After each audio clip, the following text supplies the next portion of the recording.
This past week, we got the release of Jurassic World Rebirth, and my thoughts on it are this movie's overall meh.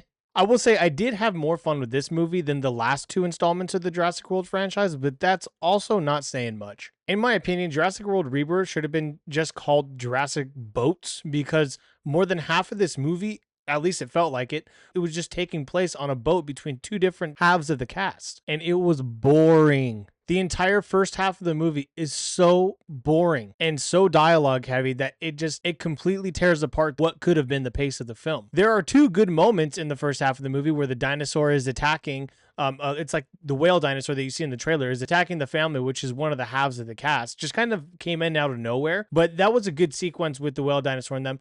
And the other good part to the first half was Scarlett Johansson in a white tank top. The only thing that could have made it better is if she got wet from falling in the water. The second half of this movie does save it for me from being a horrible film to an okay film. And that's because about every 20 minutes or so, that two halves of the cast that come together near the end of the second act then go into the third act, split up again. And about every 20 minutes, there's a different kind of dinosaur attack on each one of the halves of the cast. And it is pretty intense and thrilling. And also just overall, the visuals, especially the dinosaurs and the fact that they filmed on location, best visuals I've seen in years, especially when you have movies like Marvel that rely heavily on CGI. This one, the CGI looks fantastic. And as I said, they shot on location. So the locations just look great. I remember that last year it was announced that this movie was going to happen, and then all of a sudden they had a script done, they had a director in, they had the cast in, and then they were going to go start shooting the movie. Usually with a movie like this, it takes almost 2 years to get that process done, and they got it done in way less time than that, and you really feel that in this movie. You feel the rush of them having to get this one out, and like,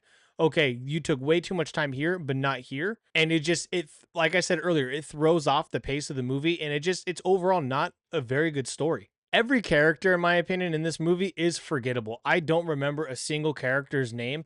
The best actor, I think, that did the job the best was Jonathan Bailey's character, or Jonathan Bailey, the actor. His character was the best part of it, but even he was forgettable. I don't know his name. He's just the least forgettable person in it. As I just stated, the back half of this movie does save it with the intense dinosaur thrilling moments, and I think that's something that this movie brings back in most compared to the first movie, is that dinosaurs are scary. They can be fun movies, but they're also a scary species. And this one really dives into that horror thriller feel of what a dinosaur attack should feel like.